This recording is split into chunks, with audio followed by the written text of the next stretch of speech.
बिस्मिल्लाहिर्रहमानिर्रहीम। अस्सलाम वालेकुम नाज़रीन, आप यूट्यूब चैनल देख रहे हैं। मैं इमरान खान हूं। मैं अपना वीलॉग शुरू करता हूं मुफ्ती मुनीब के एक बयान से। वैसे पाकिस्तान के ऊपर जो बहुत बड़े बड़े मसाइल हैं ना, उनमें एक बड़ा मसला पाकिस्तान के ये मौलवी भी हैं। ये सरकारी मौलवी जिन्होंने हमेशा वो चूरन बेचा जो उन्हें फौजी एस्टेब्लिशमेंट ने कहा। अब मुफ्ती मुनीब का जरा स्टेटमेंट आप देखें, फिर मैं इनका पोस्टमार्टम करता हूं। और ये बड़ा जरूरी है, इनको अगर शीशा ना दिखाया तो ये पूरे पाकिस्तान का हुलिया बिगाड़ देंगे मौलवी मिलके। ये देखें क्या कह रहे हैं, सियासत इसका नाम है। ये मौलवी सिखाएगा हमें कि सियासत क्या होती है। सियासत इसका नाम है। इंतखाबी मुहिम के दौरान ट्रंप अमेरिका के मौजूदा मुंतखब मेयर ममदानी की शदीद मुखालफत कर रहे थे। वैसे अमेरिका नहीं, वो न्यूयॉर्क का है। इन्हें कम्युनिस्ट करार दे रहे थे और ममदानी ट्रंप को फाशिस्ट करार दे रहे थे। लेकिन अब उनकी मुलाकात खुशगवार माहौल में हुई। दोनों ने एक दूसरे के बारे में मुस्बित जज्बात का इजहार किया, तलखियों को भुला दिया और न्यूयॉर्क की तरक्की के लिए मिलजुल कर काम करने का अज़म का इजहार किया। मीडिया के नुमाइंदों ने उनको जोश दिलाना चाहा, मगर उन्होंने जज्बात पर काबू रखा। और इसके बरक्स हमारे यहाँ सियासी इख्तलाफात को ज़ाती दुश्मनी में बदल दिया जाता है और एक दूसरे की शक्ल तक देखना गवारा नहीं करते। मुफ्ती मुनीबुर रहमान ये कहना क्या चाह रहा है मौलवी, मैं आपको बताता हूं कि अगर ममदानी का मैंडेट चोरी कर लेता डोनाल्ड ट्रंप, तो क्या ममदानी और डोनाल्ड ट्रंप एक दूसरे की शक्ल देखते? मुफ्ती साहब, दो नंबरी ना करें, फ्रॉड ना करें। आपने मर जाना है और मर के जाके अल्लाह को आपने जवाब देना है। आपको डर नहीं लगता? आप कुरान और हदीस की रोशनी के अंदर बात करने की बजाय आप लोगों को बेवकूफ बनाते हैं।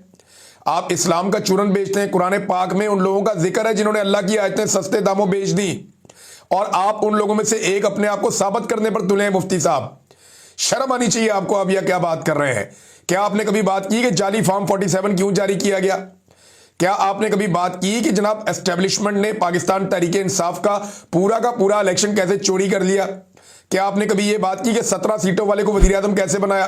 क्या आपने कभी यह बात की कि एक पॉलिटिकल पार्टी जो 180 से ज्यादा सीटें जीत रही थी, वो कैसे उसको आपने ले जाके अपोजिशन में बैठा दिया और उसकी आधी से ज्यादा सीटें छीन ली? क्या आपने कभी इसके ऊपर बात की कि इद्दत वाला घटिया केस क्यों बनाया गया? क्या आपने कभी इसके ऊपर बात की कि मखसूस नशिस्तें जो है वो माले गनीमत की तरह क्यों बांट ली गई? मुफ्ती साहब, आप तो उन बेचारे मौलवियों के लिए भी नहीं बोले जो तहरीक लब्बैक के थे, जिनकी लाशें गिरी मुरीदके में, और आप उनके सर के ऊपर पहले बदमाशी करते थे और उसके बाद आपने उनके खून का भी सौदा कर दिया। और अब आप कौम को सिखाएंगे कि क्या होती है जमहूरियत और क्या होती है सियासत, ये आप बताएंगे। मुफ्ती साहब, डोनाल्ड ट्रंप ने अमरीकी एस्टेब्लिशमेंट के खिलाफ इलेक्शन जीता था। वहां पे वो फॉर्म 47 जारी नहीं किया उन्होंने डोनाल्ड ट्रंप की हुकूमत को तस्लीम किया, तभी उनका निजाम आगे चला है। इसीलिए वो सुपर पावर है दुनिया की। पाकिस्तान में सबसे पहले आप एस्टेब्लिशमेंट को ये कहिए, आप सबसे पहले फील्ड मार्शल को कहिए कि वो अवाम के मैंडेट का एहतराम करें। आप उन्हें यह कहें कि जनाब अवाम ने जिसको वोट डाला आप उसको हुकूमत दें। सियासतदानों का मैंडेट छीन कर फिर आप कहते हैं जनाब सियासतदान आपस में बैठते क्यों नहीं, बात क्यों नहीं करते? सियासतदान तो सारे आपस में मिलकर बैठे हुए हैं। यानी जितने लोगों को मैंडेट चोरी करके दिया, पीपल्स पार्टी, PMLN, सारी जिंदगी लड़ते रहे, अब सारे इकट्ठे होकर बैठे हुए हैं। तो ये कौम को ना बेवकूफ बनाना बंद करें। कौम बेवकूफ नहीं है। आप लोगों की चालाकियां और होशियारियां कौम बड़ी अच्छी तरह आप जानती है। तो ये मुफ्ती मुनीब साहब को बताना बहुत जरूरी था कि सियासी मुखालफत अपनी जगह पे, सियासतदान हमेशा इकट्ठे हो जाते हैं अगर कोई तीसरा फरीक उनका मैंडेट चोरी ना करे और मुदाखलत ना करे। तो बदतरीन सियासी मुखालफिन आज भी इकट्ठे, peoples party, PMLN, Fazlur Rahman से PTI के लोग बैठते हैं, बैठ के बातचीत करते हैं। PTI के लोगों ने अभी थोड़े दिन पहले तमाम जितने भी मुख्तलिफ पॉलिटिकल पार्टीज हैं उन सबको बुलाकर जरगा किया, बल्कि PMLN का वहां पे सेक्रेटरी जनरल रखा। अब आप ताने दे रहे हैं बैठ के। ताने आप इसलिए दे रहे हैं कि आपको चाबी भरी जाती है मौलवी साहब एस्टेब्लिशमेंट की जानिब से, और आप वो चाबी आपको भरी जाती है तो आप चाबी की तरह चलना शुरू हो जाते हैं।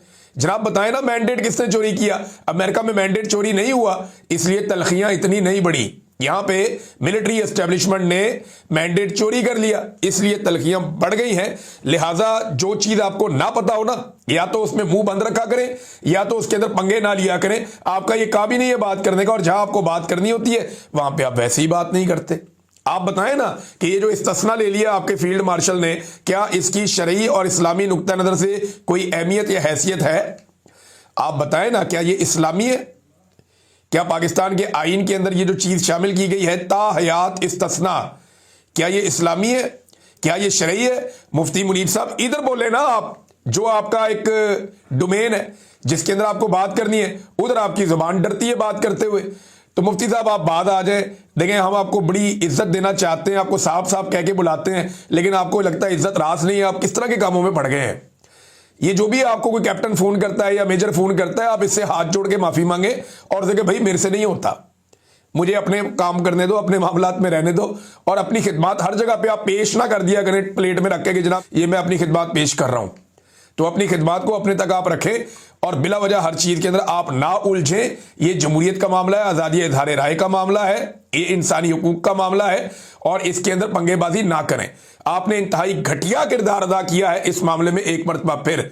जब तक आप मैंडेट के एहतराम की बात नहीं करेंगे, जब तक आप मिलिट्री एस्टेब्लिशमेंट को उसके किरदार में वापस भेजने की बात नहीं करेंगे, जब तक आप इस्तिस्ना जो ताहयात है उसके ऊपर बात नहीं करेंगे। आप किस तरह के मौलवी हैं जो इद्दत के ऊपर बात नहीं करता? लाशें गिरी हुई हैं लोगों की मुरीद के में, उस पर आपने बात नहीं की। तो नाज़रीन बस इतना मेरे ख्याल में काफ़ी है मौलवी साहब को बताने के लिए, अगर उन्हें समझ आ जाए तो नाज़रीन ये अमेरिका का तो हुस्न है ये, लेकिन वो सुपर पावर इसीलिए तो है, वो एक दूसरे का मैंडेट तस्लीम कर देते हैं और वहाँ आज़ादी इज़हार राय है, वो एक दूसरे के साथ खड़े हुए हैं। और वहाँ पे खड़े होकर ममदानी कह रहा है कि इसराइल ने फ़लस्तीनियों का जेनोसाइड किया, उनकी नस्लकुशी की है, और अमरीकी हुकूमत ने यानी ट्रंप ने उनका साथ दिया, उनकी मदद की है। ये साथ खड़ा होकर वो कह रहा है। ये है जमहूरियत का हुस्न कि आज़ादी इज़हार राय भी होती है। पाकिस्तान में आप बात ही नहीं कर सकते, जो बात करता है उसको कुचल के रख देते हैं, उसको दबा कर रख देते हैं। अब इस वक्त हालात ये हैं कि जो सबसे बड़ा बात करने वाला आदमी है वो जेल के अंदर बंद है। यानी सिर्फ आसिम मुनीर साहब की एक्सटेंशन और इस्तिस्ना के चक्कर में पाकिस्तान का साबिक वज़ीर आज़म और पाकिस्तान का सबसे मकबूल कौमी लीडर इमरान खान, उसके बुनियादी जो हुकूक हैं वो मुअत्तल कर दिए गए हैं। इमरान खान को 19 दिन हो गए हैं, ना उनके वकला से मुलाकात हो रही है, ना उनकी फैमिली से मुलाकात हो रही है, बल्कि उन्हें कैद तन्हाई में डाल दिया गया है और लगातार उन्हें इस तरह की अजियत का निशाना बार बार बनाया जाता है। और इस मरतबा लगभग 19 दिन फिर हो गए, 3 हफ्ते होने वाले हैं। और अब ये इतला ये मेरे पास के मंगल वाले दिन जब इमरान खान साहब की बहनें या फैमिली के लोग मुलाकात के लिए जाएंगे अडयाला जेल में, तो बहुत बड़ी तादाद में कारकुनों ने और लीडर्स ने यह फैसला किया कि वो पंजाब से और खैबर पख्तूनख्वा से अडयाला जेल के बाहर पहुंचेंगे। अब सवाल ये पैदा होता है कि क्या अडयाला जेल की इंतजामिया अदालती अहकामात और इंसानी हकूक को मद्देनजर रखते हुए, कैदी के हकूक देते हुए इमरान खान साहब की उनकी फैमिली से मुलाकात करवाती है या मुलाकात नहीं करवाती? ये बहुत इंपॉर्टेंट है, क्योंकि मुलाकात करवाएंगे तो फिर तो चीज़ें नॉर्मल हो जाएंगी, लेकिन उसके लिए ज़रूरी है कि उससे पहले पहले आसिम मुनीर साहब अपना सारा काम मुकम्मल कर लें। लेकिन अगर वो मुलाकात नहीं करवाते और मुलाकात को एक मरतबा फिर डिले में डाल देते हैं, तो उसके लिए उन्हें बहुत ज़्यादा यूज़ ऑफ फोर्स करना पड़ेगा, बड़ी ताकत इस्तेमाल करनी पड़ेगी, और वो आपको पीर वाले दिन से नज़र आना शुरू हो जाएगा कि इनका मूड क्या है और ये क्या करेंगे। दूसरी जानिब नाज़रीन, जो वकला हैं उनमें आहिस्ता आहिस्ता तहरीक पैदा हो रही है। क्या ये तहरीक जान पकड़ सकती है? कराची के अंदर वकला ने एक बड़ा मुजाहरा किया है, वहाँ पे इकट्ठे हुए उन्होंने बड़े नारे लगाए 26वीं और 27वीं तरमीम के खिलाफ। सुनने में आ रहा है कि पंजाब के अंदर भी वकला जो है वो तैयारियां कर रहे हैं, मुख्तलिफ जगहों पे वकला के इकट्ठ हो रहे हैं और वकला इसको एक तहरीक की शक्ल देना चाहते हैं। हो सकता है कि आने वाले दिनों में कुछ मजीद जजेस जो है वो भी इस्तीफ़ा दे दें, और जो 5 जज साहिबान हैं जिन्होंने केस किया है सुप्रीम कोर्ट ऑफ पाकिस्तान में, चैलेंज किया 27वीं आईनी तरमीम को, उन्होंने चैलेंज कर दिया है जो आईनी अदालत है उसके हवाले से कि आईनी अदालत ये केस नहीं सुन सकती। यानी उन्होंने कहा जी आपकी ये डोमेन नहीं बनती क्योंकि ये मामला ही आपसे रिलेटेड है, लिहाजा सुप्रीम कोर्ट ऑफ पाकिस्तान ये केस सुने। अब देखना यह है कि वो case supreme court of Pakistan में जाता है या नहीं जाता। अदलिया का तो इन्होंने बेड़ा गर्क कर दिया पकड़ के, और कुछ अदलिया के पल्ले इन्होंने छोड़ा ही नहीं। बहरहाल वकला तहरीक चला रहे हैं, अभी कुछ कहना कबल अज़ वक्त है कि ये तहरीक ताकत पकड़ती है या नहीं पकड़ती, लेकिन एक बात तो बिल्कुल सच है, वो ये है कि ये पूरा का पूरा निज़ाम इस वक्त बारूद के ऊपर बैठा हुआ है। ये बारूद पे बैठा हुआ पूरा निज़ाम, और कोई एक चिंगारी इन सबको भस्म कर देगी, और ये सारे इसे जानते भी हैं। इसीलिए तो आप देखें ना कि इस्तिस्ना वाला खेल खेला जा रहा है कि जनाब मैं अपने आप को बचा लूँ, अपने इर्द गिर्द एक इस्तिस्ना की दीवार खड़ी कर लूँ, आईनी दीवार, ताकि जब भी कभी कोई प्रॉब्लम हो तो मुझे प्रॉब्लम नहीं होनी चाहिए। सदर पाकिस्तान फील्ड मार्शल की ये सोच है दोनों की, और इस सोच के ऊपर उन्होंने अमल दरामद भी किया है। नादरीन, वो चीज़ें जिनके ऊपर पाकिस्तान की जो अस्करी क़यादत है वो बहुत गुस्से में आ जाती थी, यानी जब भी हम ये बातें करते थे, हम ये चीज़ें बताते थे, तो जो मौजूदा रजीम है जिसको लीड कर रही है पाकिस्तान की अस्करी क़यादत फील्ड मार्शल, तो ये लोग बहुत गुस्से में आ जाते थे। गद्दारियों के मुकदमे, बगावतों के मुकदमे, एक के बाद एक अटैक किया जाता था सबके ऊपर, और बंदे गिरफ्तार कर लिए, अगवा कर लिए, जबरी तौर पे लापता कर दिया, टॉर्चर किया, नंगा किया, मारा। वो जो कुछ हम कहते रहे वो सारा कुछ आईएमएफ ने लिखकर अपनी 180 सफ़ात की रिपोर्ट में पब्लिक करवा दिया। ये पब्लिक करना नहीं चाहते थे, लेकिन उन्होंने पब्लिक करवा दिया। अब आईएमएफ से 1 या 2 अरब डॉलर लेने हो तो टका के बेइज्जती करवा ली इन्होंने, और खुद अपनी बेइज्जती करवा के उसको पब्लिक भी कर दिया। जनाब, ये हमारी जिल्लत हुई है, ये हमारी रिसवाई हुई है, ये गंद हमने मारा पाकिस्तान के साथ, और हम इसका कोई जवाब नहीं दे सकते। लेकिन क्योंकि आईएमएफ ने ये शर्त रख दी है कि 1-2 अरब डॉलर अगर मजीद चाहिए तो पहले अपना मुंह काला करो, तो हम जनाब ये कर रहे हैं। ये हमने सारी दुनिया के सामने अपनी रिपोर्ट और अपनी कारकर्दगी, अपनी प्रोग्रेस रिपोर्ट हमने आपके सामने रख दी है। ये इन्होंने किया। तो आईएमएफ के 1-2 अरब डॉलर के लिए ये कर क्या रहे हैं? अपना चट्टा कट्टा खुद ही खोल रहे हैं। जबकि ओवरसीज पाकिस्तानी जो 30 अरब डॉलर से ज्यादा हर साल देते हैं, 30 अरब डॉलर से जायद, कई गुना ज्यादा आईएमएफ से, वो जब तनकीद करें तो उनको एयरपोर्टों पे तंग करते हैं, उन्हें परेशान किया जाता है, उन पे मुकदमात दर्ज किए जाते हैं, उन्हें गद्दार करार दिया जाता है। तो आईएमएफ को आप गद्दार क्यों नहीं कह रहे? पाकिस्तानियों को आप गद्दार क्यों कहते हैं? फर्क सिर्फ गोरी चमड़ी का है। इनके अंदर से ना गुलामी अभी तक गई नहीं, ये आज भी गुलामाना सोच के हामी है, इनके दिमाग में आज भी गुलामी है, ये अपने आप को आज़ाद कर ही नहीं पाए। सिर्फ चमड़ी सफ़ेद होनी चाहिए, फिर ये बूट पॉलिश कर देते हैं। और अगर चमड़ी पाकिस्तानी हो और पाकिस्तानी लोग तनकीद करें तो उनको ये गद्दार भी कहते हैं, बागी भी कहते हैं, मुकदमे भी करते हैं, जेलों में भी डालते हैं, और उनके लिए ज़मीन भी तंग करते हैं। अरशद शरीफ यही बात करे तो उसे निशाने इबरत बना दिया जाता है, और यही बात आईएमएफ करे तो मसला ही कोई नहीं है। यही बात कुछ अर्सा पहले जो है शहबाज राणा ने कही तो उसको जनाब मुकदमे का सामना करना पड़ गया। यही बात मैंने कही तो मेरे साथ क्या कुछ इन्होंने कर दिया, और यही बात आईएमएफ करे तो फर्क ही कोई नहीं पड़ता। फर्क जो है वो सिर्फ और सिर्फ सफेद चमड़ी का है। इनके अंदर से गुलामी आज तक निकली नहीं है। और पाकिस्तान का मीडिया जिसे सवालात उठाने चाहिए वो तो मुकम्मल तौर पे कंट्रोल कर लिया गया है। मिसाल के तौर पे आप ये देखें कि मीडिया में जो चीज़ें डिस्कस होनी चाहिए वो बिल्कुल नहीं हो रही। यानी ये 5300 अरब रुपए की जो माली बेसाब्तियाँ और करप्शन है, इस पे मीडिया में कितने प्रोग्राम हुए आपको नजर नहीं आएंगे। 6.5% वाली जो एक करप्शन है पाकिस्तान में, ये लगभग 24 अरब डॉलर्स बनते हैं सालाना। ये इतनी बड़ी करप्शन जो पाकिस्तान में, और ये पिछले साल के हैं, इस साल और बढ़ जाएगी। तो ये इतने बड़े पैमाने पे जो करप्शन पाकिस्तान में हो रही है उसके ऊपर तो मीडिया प्रोग्राम नहीं कर रहा। अदलिया और इदारों की जो तनज़ली हो रही है उस पर प्रोग्राम नहीं हो रहे। ब्लूमबर्ग की एक रिपोर्ट आई, मैंने आपको पढ़ के सुनाई पिछले वीलॉग में, उस पर प्रोग्राम नहीं हो रहे। फाइनेंशियल टाइम्स की एक रिपोर्ट आई, उसके ऊपर कोई प्रोग्राम नहीं हो रहे। हालांकि द इकोनॉमिस्ट का एक डिजिटल प्लेटफॉर्म है, उसके ऊपर एक अजीबो गरीब मुतनाज़ किस्म का आर्टिकल लिख दिया गया, ही सेड शी सेड करके, उसको उठा के पूरे पाकिस्तान के मीडिया में छपवा दिया। और ये दबाव पाकिस्तान की एस्टेब्लिशमेंट की जानिब से आता है, मिलिट्री एस्टेब्लिशमेंट की एजेंसियों की जानिब से आता है। आईएमएफ की 186 सफ़ात पर मीडिया में उस तरह बहस नहीं हो रही जैसे होनी चाहिए। गजा में फ़लस्तीनियों को निहत्ता करने की करारदाद क्यों पास करवाई, ये सवाल पाकिस्तान का मीडिया नहीं उठा रहा। फौज भिजवाने का क्या प्रोग्राम है, ये सवाल भी नहीं उठा रहा। अमेरिका से ये किस किस्म के ताल्लुकात बना रहे हैं और किस किस्म की सौदेबाजी अमेरिका के साथ करके आए हैं, इस पर हमने कोई प्रोग्राम्स नहीं देखे। फिर हमने नहीं देखा कि ताहयात इस्तिस्ना किस खौफ की बुनियाद पर लिया गया है दो अहबाब की जानिब से, फील्ड मार्शल और सदर पाकिस्तान। इन्होंने ताहयात इस्तिस्ना क्यों लिया, इसके ऊपर भी कोई जवाब नहीं है, कोई सवाल नहीं है मीडिया में। फिर इमरान खान साहब की बहनों पर तशद्दुद का जिम्मेदार कौन है? मीडिया तशद्दुद ही नहीं मानता, तो तशद्दुद की जिम्मेदारी का तयन और इसके ऊपर सवाल क्या उठाएगा? फिर जो सानिया मुरीद के उसके अंदर क्या हुआ, रिजवी बरादरान अभी तक कहाँ है? मुआशी तबाही जो SIFC के कारनामे हैं, इनमें से किसी चीज़ के ऊपर पाकिस्तान के मीडिया में आवाज़ नहीं उठाई जा रही। अच्छा, इसमें एक बड़ी इंटरेस्टिंग चीज़ है, वो ये है कि 2.5 साल पहले SIFC बनाया गया था और ये कहा गया था कि जनाब कमाल किस्म का हमने एक इदारा बना लिया, आर्मी चीफ इसके अंदर शामिल है, जर्नैल इसके अंदर अलग अलग जगहों पे हमने बिठा दिए। अब पाकिस्तान को तरक्की से कोई नहीं रोक सकता और 100 अरब डॉलर की पाकिस्तान के अंदर बैरूनी सरमायाकारी आएगी।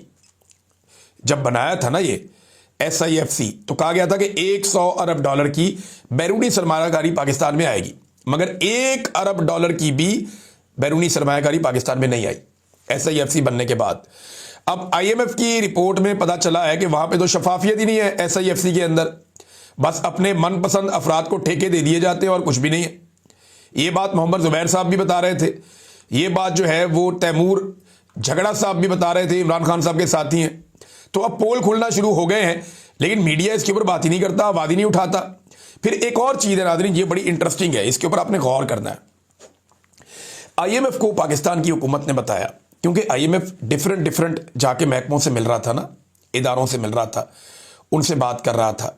जैसा कि उसने जुडिशरी में जाके बात की, जो तहकीकाती इदारे उनमें बात की, जैसे जो एहतसाब के इदारे उनमें बात की, पार्लियामेंट से बात की, अलग अलग जगहों पे IMF ने अपनी रिपोर्ट तैयार करने के लिए पहले अपने एक्सपर्ट्स को कनेक्ट किया मुख्तलिफ शोबों के साथ। तो इसमें जनाब उनको बताया गया कि हमने रिकवर किया है पैसा, और ये बहुत बड़ा पैसा है जो हमने रिकवर किया है, तो हम जनाब बड़ा काम कर रहे हैं करप्शन के खिलाफ। तो पैसा इन्होंने बता दिया कि 5300 अरब रुपए, यानी 5 ट्रिलियन 300 अरब रुपए, 5300 अरब रुपए इन्होंने कहा जी हमने रिकवर कर लिया है। और ये वो पैसा है जो करप्शन हुई है पाकिस्तान में। अच्छा, ये पैसा इन्होंने कहा जी हमने रिकवर कर लिया और हाल ही में रिकवर किया है। ये पैसा गया किधर, ये तो नजर नहीं आ रहा कहीं पे भी। देखें, अगर ये पैसा रिकवर किया है तो ये पैसा किसी बैंक अकाउंट में आना चाहिए ना। रिकवर कर लिया तो कौमी खजाने में ही जमा होगा। जो भी आप लूटमार का पैसा कभी भी रिकवर करते हैं तो वो पैसा कहां जाता है, कौमी खजाने में जाता है। तो कौमी खजाने में तो ऐसी कोई रकम ही नहीं आई। आप तो एक अरब डॉलर के लिए दुनिया का तरला मिन्नत कर रहे हैं, हर जगह पे भागते फिर रहे हैं, और यहां पाकिस्तान में 19 अरब डॉलर्स, ये लगभग इतनी रकम बनती है डॉलर्स में, 19-20 अरब डॉलर्स बनते हैं। तो पाकिस्तान में 19-20 अरब डॉलर्स अगर रिकवर हो गए हैं तो पैसा किधर है, किसके अकाउंट में जमा करवाया गया? कौमी खजाने में तो नहीं आया ये पैसा। और अगर आया तो वो रिकॉर्ड आप सामने रखें ना जनाब कि ये पैसा हमने रिकवर किया है। ये सारा डाटा भी 2 नंबर देते हैं और हर जगह ये पकड़े जाते हैं। यहां पे इन्होंने IMF को कह दिया कि हमने ये पैसा रिकवर किया है, ये करप्शन हुई है, हमने ये रिकवर कर लिया है। IMF ने उसको ऐसे छाप दिया इन पे भरोसा करके। अब वो पैसा कौमी खजाने में कहां जमा हुआ इसका कोई रिकॉर्ड मौजूद नहीं है, और ये पैसा कौन ले गया इसका भी पता नहीं है। नादरीन, तारिक मतीन साहब ने सारा ही पोल खोल दिया। DG ISPR जो गए डाउ यूनिवर्सिटी में कराची में, तो उन्होंने बताया जनाब कि वहां पे देखें बच्चों को जबरदस्ती बिठाया गया, और एक तो बच्चों को मजबूर किया गया कि हाई प्रोफाइल दौरा हो रहा है तो आप सब ने अपनी हाजिरी यकीनी बनानी है। जितनी भी मजबूरी हो, जो बच्चा नहीं आएगा उसके जो 5 नंबर जो इंटरनल असेसमेंट है उसके अंदर से उनके 5 नंबर काट लिए जाएंगे। कितनी बड़ी ज्यादती है कि अगर आपने DG ISPR का दौरा मिस कर दिया तो आपके 5 नंबर कट जाएंगे। DG साहब को चाहिए कि इंतजामिया को फोन करके कहें कि बच्चों के नंबर ना काटें। नंबर 3, सवालात जो है वो भी लिख कर दिए जाएंगे बच्चों को, यानी 10 बच्चे चुने जाएंगे, उन 10 बच्चों को सवालात हालात हाजरा पे लिख कर दिए जाएंगे ताकि DG साहब की तबीयत पे कोई सवाल नागवार ना गुजरे और अच्छे माहौल के अंदर कामयाब दौरा हो जाए। और ये जो एक पेपर जारी किया गया वो तारिक मतीन साहब ने दिखाई दिया पेपर, उस पेपर के अंदर बाकायदा लिखा हुआ है, बाकायदा उस पेपर के अंदर लिखा हुआ है कि इस दौरे को कामयाब बनाना है, बड़ा ज़रूरी है, और इसके लिए 10 सवालात भी आप देंगे, बच्चों की हाजिरी भी आपने यकीनी बनानी है, और इसके अलावा जो नहीं आएगा उसके नंबर भी काट लेंगे। अंदाजा करें नादरीन, ये हालात है पाकिस्तान के। आखिर में नादरीन मैं एक चीज़ गुजारिश करना चाहता हूँ, आज शहीद अरशद शरीफ साहब के हवाले से हमारा एक प्रोग्राम है, और ये प्रोग्राम बर्मिंघम में है। ये बरतानिया में जो सहाफ़ती बरादरी मौजूद है उन्होंने ये प्रोग्राम करवाया। इसमें ह्यूमन राइट्स के हवाले से ख़ास तौर पे बात होगी, जो 26 नवंबर को गुज़िश्ता साल कत्लेआम हुआ उसके हवाले से भी बातचीत होगी, क्योंकि 1 साल उसको भी मुकम्मल हो गया है। और इसके अलावा पाकिस्तान में इंसानी हुकूक, आज़ादी इज़हार राय, सहाफ़ियों के ऊपर जिस किस्म के हालात पैदा कर दिए गए हैं, इन तमाम चीज़ों पे हम बात करेंगे। तो जो लोग वहाँ मौजूद हैं उनसे गुजारिश है कि अगर वीलॉग सुने तो वहाँ तशरीफ़ ले आए। ये जो प्रोग्राम है इस हवाले से मैंने अपने ट्विटर पे और यूट्यूब चैनल पे बाकायदा एक छोटी सी वीडियो भी जारी की हुई है। ये रीजेंट पार्क बैंक्वेटिंग हॉल है बर्मिंघम में, जहाँ पे प्रोग्राम हो रहा है शाम 6 बजे से लेकर 9 बजे तक। अब तक के लिए इतना ही, अपना ख्याल रखिएगा, अपने चैनल का भी। अल्लाह हाफ़िज़।